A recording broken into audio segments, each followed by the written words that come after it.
Hi friends, అంతా ఎలా ఉన్నారు? ఆ స్టోరీస్ కనుక నచ్చితే please like and subscribe. Meeting రూమ్లో ఇంకా రిజెక్టెడ్ అన్న మాట మిగిలిపోయింది. హాసిని చేతుల్లో ఉన్న ఫైల్ నెమ్మదిగా కిందకి జారింది. ఆమె కళ్ళల్లో బాధ ఉంది, కానీ ఓటమి లేదు. అందరూ బయటికి వెళ్ళిపోయారు, ఆమె మాత్రం అక్కడే నిలబడి ఉంది. ఋషి ల్యాప్టాప్ క్లోజ్ చేసి లేచాడు. మీటింగ్ అయిపోయింది, యూ కెన్ లీవ్ అని సింపుల్గా చెప్పాడు. కానీ ఆమెకు అది అవమానంగా అనిపించింది. సార్ అని పిలిచింది. ఋషి ఆగలేదు. హాసిని గట్టిగా పిలిచింది. ఒక్క నిమిషం. ఋషి తిరిగి చూశాడు. ఆమె కళ్ళల్లో ఇప్పుడు బాధ కాదు, అహంకారం ఉంది. మీరు నా ప్రాజెక్ట్ని రిజెక్ట్ చేయవచ్చు, కానీ దాన్ని అర్థం చేసుకోకుండా రిజెక్ట్ చేయటం తప్పు. ఋషి కళ్ళు పెద్దవయ్యాయి. ఎక్స్ప్లెయిన్ మీ నౌ అన్నాడు. హాసిని వెంటనే ల్యాప్టాప్ ఓపెన్ చేసింది. ఆమె కాన్ఫిడెన్స్గా మాట్లాడుతుంది. ఋషి నిశ్శబ్దంగా వింటున్నాడు. తర్వాత ఒక మాట అన్నాడు. ఎమోషన్ ఎక్కువైంది, డేటా క్లారిటీ లేదు. ఆ మాట మళ్ళీ గుచ్చుకుంది. హాసిని కళ్ళల్లో కోపం పెరిగింది. నా ప్రాజెక్ట్ కంటే బెటర్ ఎవరూ చేయలేరు. ఇది నా ఛాలెంజ్. మీటింగ్ రూమ్ అంతా మళ్ళీ నిశ్శబ్దంగా ఉంది. ఋషి దగ్గరికి వచ్చాడు, ఇంకా దగ్గరికి వచ్చాడు. ఇది జాబ్ కాదు, ఇది ఒక యుద్ధం. ఆ రాత్రి హాసిని తన రూమ్లో ఒంటరిగా కూర్చుని ఉంది. ల్యాప్టాప్ ముందు అదే ప్రాజెక్ట్. ఆమె చేతులు ఆగట్లేదు, కానీ మనసులో మాత్రం ఋషి దగ్గరే ఉంది. ఎందుకు ఇలా మాట్లాడాడు? ఆమె ఒక్కసారిగా ఆలోచించటం మొదలుపెట్టింది.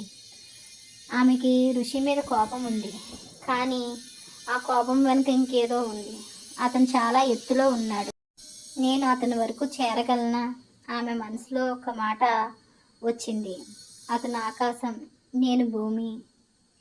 ఇంకోవైపు ఋషి తన క్యాబిన్లో కూర్చుని అదే ప్రాజెక్ట్ మీద వర్క్ చేస్తున్నాడు. అతను నెమ్మదిగా అనుకున్నాడు, ఐడియా పర్ఫెక్ట్, ఎగ్జిక్యూషన్ ఇన్కంప్లీట్. అతను ఫైల్ క్లోజ్ చేశాడు. నువ్వు ఇంకా గ్రో అవ్వాలి హాసిని అనుకున్నాడు.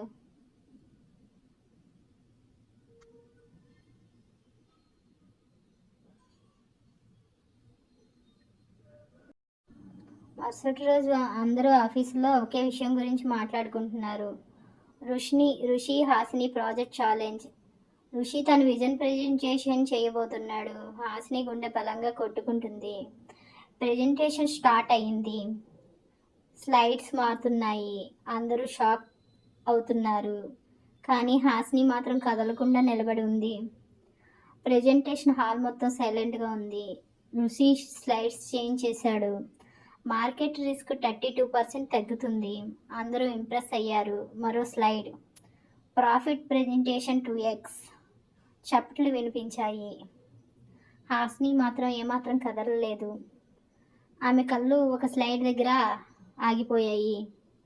నైస్ ట్రై, కానీ CEO లెవెల్ థింకింగ్ ఇంకా టైం పడుతుంది అంది అద్వితి, ఋషి best friend, sharp director. Hasini ఆగిపోయింది. మీరు నా ప్రాజెక్ట్ గురించి ఏం తెలుసు మీకు? అద్వితి నవ్వింది. తెలుసుకోవాల్సిన అవసరం నాకు లేదు, రిజల్ట్ చూశాను చాలు. ఆ మాట డైరెక్ట్ ఇన్సల్ట్గా అనిపించింది హాసినికి. రిజల్ట్ కాదు, ప్రాసెస్ ఉండాలి. అద్వితి కళ్ళు సన్నగా అయ్యాయి. ప్రాసెస్ వల్ల కంపెనీ నడవదు, డెసిషన్ వల్ల నడుస్తుంది. ఇద్దరి మధ్యన టెన్షన్ పెరుగుతూ పోతుంది. అప్పుడే ఋషి వచ్చాడు. ఎనఫ్, ఇంకా చాలు. ఇద్దరు మౌనం అయ్యారు. హాసిని నేరుగా అడిగింది, ఒక క్వశ్చన్ సార్. ఋషి ఆస్క్ మీ అన్నాడు. మీరు నా ప్రాజెక్ట్ ఇంప్రూవ్ చేశారు, లేక నన్ను నా మీద ఇంప్రూవ్ చేయాలనుకున్నారా? సైలెంట్గా ఉన్నాడు ఋషి. ఋషి ఒక్క క్షణం ఆమెను చూసి, బోత్. ఆ ఒక్క మాట హాసిని గుండెల్లో గట్టిగా తగిలింది. అంటే ఇది గేమ్ అన్నమాట. ఋషి చల్లగా అన్నాడు, business is always a game. ఆమె కళ్ళల్లో నీళ్లు వచ్చాయి, కానీ కిందకి పడలేదు. నాకు ఇది గేమ్ కాదు అని చెప్పి వెళ్ళిపోయింది.